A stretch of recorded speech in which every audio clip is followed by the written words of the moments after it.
Hoy vamos a desglosar el enfoque estructurado para el trading de Robert Miner. Ojo, esto no se trata de buscar señales mágicas, sino de construir una verdadera ventaja probabilística en los mercados.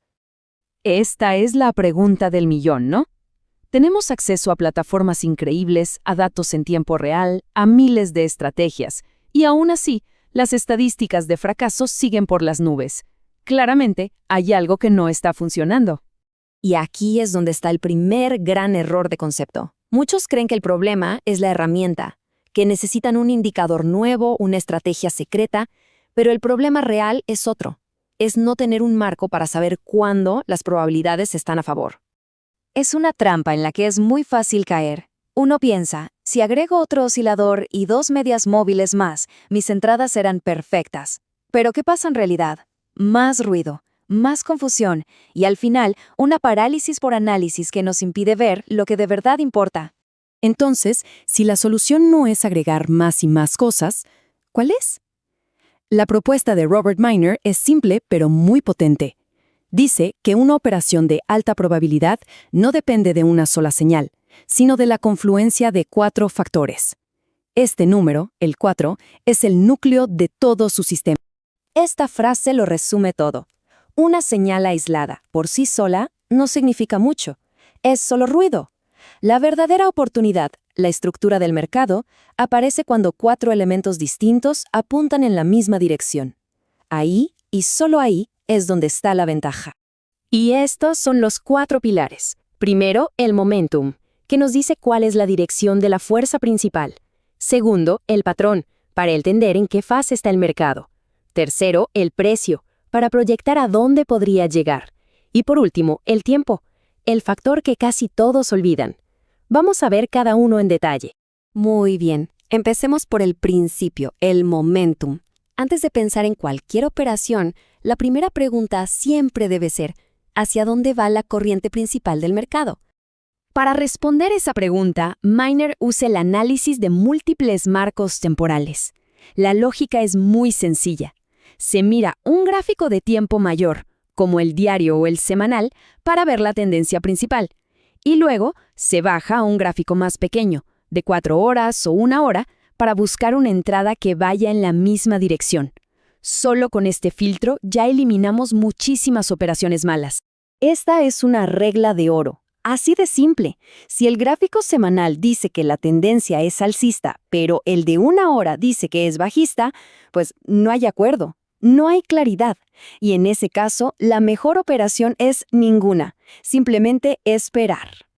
Perfecto, ya tenemos la dirección. Ahora, el segundo factor, el patrón, nos da el contexto.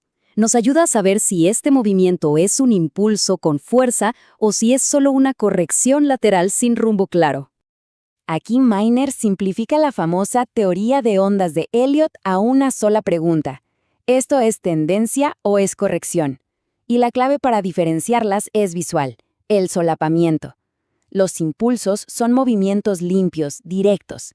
Las correcciones son un desastre, un caos donde las ondas de precios se superponen todo el tiempo. Saber distinguir esto es vital para no quedar atrapado en el ruido. Bien, ya sabemos la dirección y ya identificamos el patrón.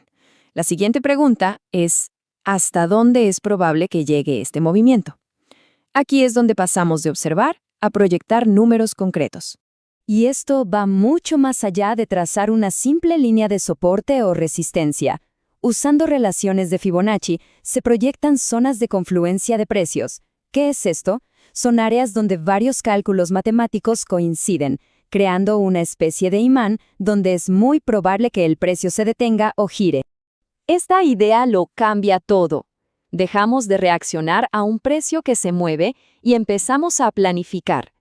Se definen esas zonas de alta probabilidad por adelantado y se espera, con paciencia, a que el precio llegue ahí. La paciencia se convierte en una herramienta estratégica. Y llegamos al cuarto y último factor, el que muchos consideran casi esotérico, o peor aún, directamente lo ignoran, el tiempo. La idea es que los giros importantes del mercado no solo ocurren en niveles de precio clave, sino también en ventanas de tiempo clave. Igual que con el precio, se pueden hacer proyecciones de tiempo para saber cuándo un movimiento podría estar llegando a su fin. Y ojo con esto, un análisis perfecto de precio y patrón puede fallar por completo si el timing es mal. Bueno, entender estos 4 factores es la mitad del camino. La otra mitad, que es quizás la más difícil, tiene que ver con la mentalidad y con el orden en que se aplican las cosas. Vamos a comparar el enfoque profesional con el proceso que lamentablemente sigue la mayoría. Por un lado, tenemos la mentalidad reactiva, la que persigue cada movimiento, la que necesita estar siempre en el mercado. Y por el otro, está la mentalidad que este sistema exige, una que es objetiva, que piensa en estructuras, en probabilidades y que filtra sin piedad las oportunidades. Básicamente, es pasar de ser un cazador a ser un francotirador. El proceso que muchos siguen es, peligrosamente simple. Se reduce a esto. Veo una señal en mi indicador favorito, entro al mercado y, cruzo los dedos. Es un enfoque basado en la esperanza, no en un análisis sólido. Ahora comparen eso con el proceso de Miner. El orden aquí es todo. Primero, se identifica la estructura con el patrón. Segundo, se confirma la dirección con el momentum. Tercero, se define la zona objetivo con el precio. Y solo al final, se busca la entrada precisa con el tiempo. Cada paso es un filtro para el siguiente. Se construye un caso sólido antes de arriesgar un solo centavo. Entonces, después de ver todo este marco, la pregunta final es, ¿dónde está realmente la ventaja competitiva? ¿Cuál es el verdadero secreto de este enfoque? La clave es esta. El objetivo no es adivinar el futuro. Nadie puede hacer eso. El objetivo es mucho más inteligente. Es convertirse en un experto en filtrar condiciones. Se trata de tener la disciplina para ignorar el 99% del ruido del mercado y actuar solo en ese 1% de situaciones donde los 4 factores se alinean. Y esta es para mí la conclusión más importante. El mayor valor de este sistema no es tanto enseñarte cuándo entrar, sino enseñarte cuándo no entrar. Esa habilidad de quedarse quieto, de esperar con paciencia a que la ventaja sea clara, eso es lo que al final del día separa a un profesional de alguien que solo está apostando.